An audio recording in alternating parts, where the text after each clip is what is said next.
হরে কৃষ্ণ কৃষ্ণ কৃষ্ণ হরে হরে হরে রাম রাম রাম হরে হরে। প্রভু এই রূপে এক এক ভক্তের গুণ বর্ণনা করিতেছেন আর তাহাকে আলিঙ্গন করিয়া তাহার নিকট বিদায় লইতেছেন। যাহার গুণ বর্ণনা করিতেছেন তিনি ভাবিতেছেন যে প্রভু অদোষদর্শী, তাই তাহার সুখ্যাতি করিতেছেন। আদপে তিনি অতি মন্দ। প্রভু যখন তাহাকে এত ভালো বলিয়া বিশ্বাস করেন তখন তাহার ভালো হইতেই হইবে। এইরূপ মনোভাবের মধ্যে প্রভুর করুণ স্বর শুনিয়া ও তাহার আলিঙ্গন পাইয়া ভক্তগণ তখনই মূর্ছিত হইয়া পড়িতেছেন। মহেশ্বর বিশারদের দুই পুত্র সার্বভৌম ও বাচস্পতি। সার্বভৌম প্রভুকে আশ্রয় করিয়াছেন নদিয়ায় থাকিয়া, তাহা শুনিয়া বাচস্পতিও প্রভুর চরণে শরণ লইয়াছেন এবং তাহাকে দেখিতে আসিয়াছেন। প্রভু সেই বাচস্পতির নিকট বিদায় লইলেন। তৎপরে প্রভু কুলীন গ্রামবাসী দিগের নিকট বিদায় চাহিলেন। শেষে বলিলেন, তোমরা প্রতি বৎসর পট্টডরি লইয়া আসিবে। হে কুলীন গ্রামবাসীগণ, তোমাদের গ্রামের কুক্কুর পর্যন্ত আমার প্রিয়। গুণরাজ খান শ্রীকৃষ্ণ বিজয় নামক যে গ্রন্থ রচনা করিয়াছেন, উহাতে আরম্ভে আছে, নন্দের নন্দন কৃষ্ণ মোর প্রাণনাথ। আমি সেই কথায় তোমাদের বংশের হস্তে বিকাইয়া আছি। এই কথা শুনিয়া রামানন্দ ও গুণরাজের ভ্রাতা সত্যরাজ খান কৃতজ্ঞতা রসে মুগ্ধ ও গললগ্নি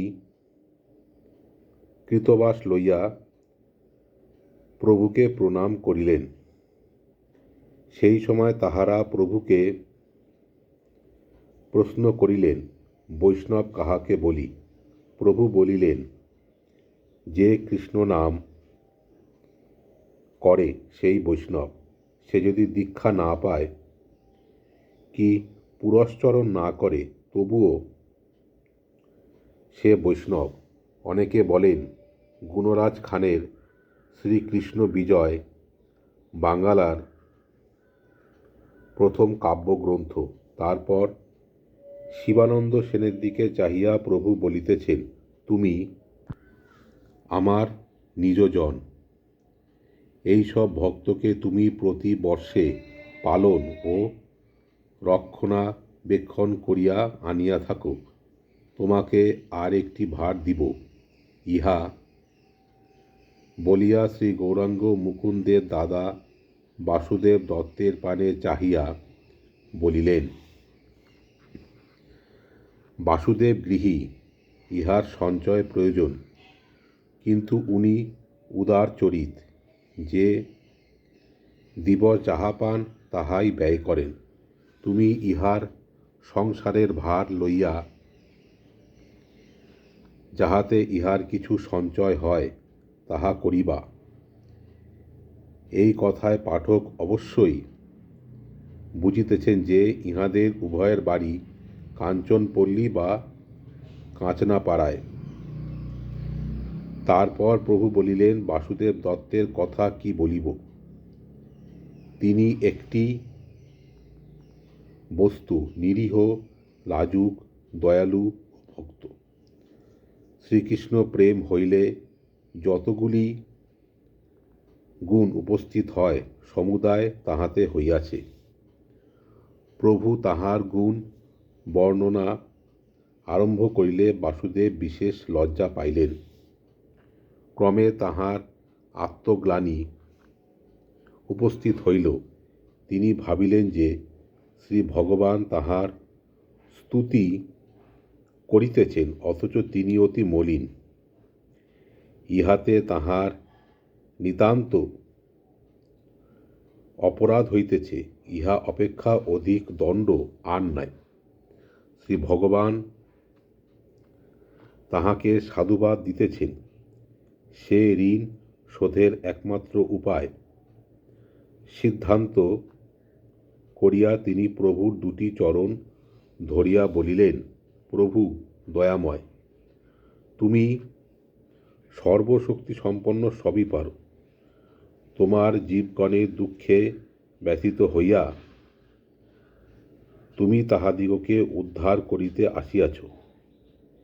এ জন্য তোমার পরিশ্রমের প্রয়োজন নাই।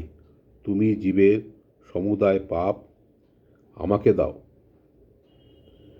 আমি উহা লইয়া নরক ভোগ করি, আর তোমার সমুদায় জীব উদ্ধার হইয়া সুখী হউক। জীবের দুঃখ দেখিয়া আমার হৃদয় বিদীর্ণ হয়। প্রভু, আমার দুঃখ মোচন করো। তুমি আমাকে যে এত কৃপা করিতেছ, সে ঋণ পরিশোধেরও আমার অন্য উপায় নাই। এরূপ প্রার্থনা ত্রিজগতে কেহ কখনো করিতে পারেন নাই। যদি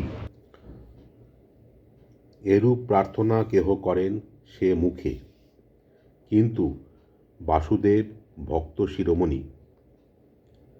তিনি যাহাকে স্বয়ং শ্রী ভগবান বলিয়া দৃঢ় বিশ্বাস করেন, তাহার চরণ ধরিয়া নিবেদন করিতেছেন, ইহা ভণ্ডামি হইতেই পারে না। ভণ্ডামি করিলে উপস্থিত সকলেই বিরক্ত হইতেন। কিন্তু বাসুদেবের প্রার্থনা শুনিয়া স্বর্গ মর্ত্য যেন স্তম্ভিত হইল। ভক্তগণ অবাক হইয়া কি করিবেন কি বলিবেন স্থির করিতে না পারিয়া প্রভুর দিকে চাহিয়া রহিলেন। বাসু প্রভুর চরণ ধরিয়া সাশ্রু নয়নে তাহার মুখ পানে চাহিয়া তাহার বর প্রাপ্তির নিমিত্ত ভঙ্গি দ্বারা অনুনয় করিতে লাগিলেন। ঠাকুর এই কথা শুনিয়া একটু চুপ করিলেন। তারপর বাসুদেবের মনের ভাব বুঝিয়া আপনার হৃদয় তরঙ্গ গোপন করিবার চেষ্টা করিতে লাগিলেন, কিন্তু পারিলেন না। যেহেতু অশ্রু, কম্প প্রভৃতি অষ্ট সাত্ত্বিক ভাবগুলি একেবারে তাহার শরীরে উপস্থিত হইল, ভক্তগণও তখন সেই সঙ্গে বিস্ময়ে, আনন্দে ও কারুণ্য রসে পরিপ্লুত হইয়া কেহ রোদন, কেহ হাস্য, কেহ বা নৃত্য করিতে লাগিলেন। প্রভু একটু ধৈর্য ধরিয়া ভগ্নস্বরে বলিতেছেন, বাসুদেব, তুমি যে প্রার্থনা করিলে, ইহা তোমার পক্ষে বেশি কিছু নহে, কারণ তুমি স্বয়ং প্রহ্লাদ, কৃষ্ণের পূর্ণ কৃপাপাত্র। ইহা বলিতে বলিতে প্রভুর কণ্ঠরোধ হইয়া গেল। একটু চুপ করিয়া মনের বেগ দমন করিয়া আবার বলিতেছেন, শ্রীকৃষ্ণ ভক্তবাঞ্ছা কল্পতরু। তিনি ভক্তের প্রার্থনা অন্যথা করেন না। তাহার পক্ষে সমুদায় জীব উদ্ধার করাও কঠিন নহে। অবশ্য তিনি তাহার ভক্তের বাঞ্ছা পূর্ণ করিবেন, তবে তুমি যে উপায় বলিতেছ সেরূপে নহে, কারণ তোমার মতো ভক্তকে তিনি দুঃখ দিতে পারেন না। জীবগণ সাধন বলে কতদূর উন্নত হইতে পারেন, তাহার সীমা স্থির করা যায় না। যখন দেখিলাম যে যীশু তাহার হত্যাকারীগণকে লক্ষ্য করিয়া প্রার্থনা করিতেছেন, হে ভগবান, এই মূর্খগণকে ক্ষমা করো, তখন ভাবিলাম ইহা অপেক্ষা ঔদার্য আর হইতে পারে না। পরে যখন দেখিলাম হরিদাস বলিতেছেন, হে ভগবান, এই যে ইহারা আমাকে নিষ্ঠুররূপে প্রহার করিতেছে, ইহাতে আমার দুঃখ নাই, তবু ইহাদের গতি কি হইবে ভাবিয়া আমি দুঃখ পাইতেছি। হে প্রভু, তুমি ইহাদিগকে কৃপা করিয়া উদ্ধার করো। তখন দেখিলাম যে এটি আরও বড় কথা। এখন দেখিতেছি যে বাসুদেব সরল মনের সমুদায় জীবের পাপ আপন স্কন্ধে বহন করিবার প্রার্থনা করিতেছেন।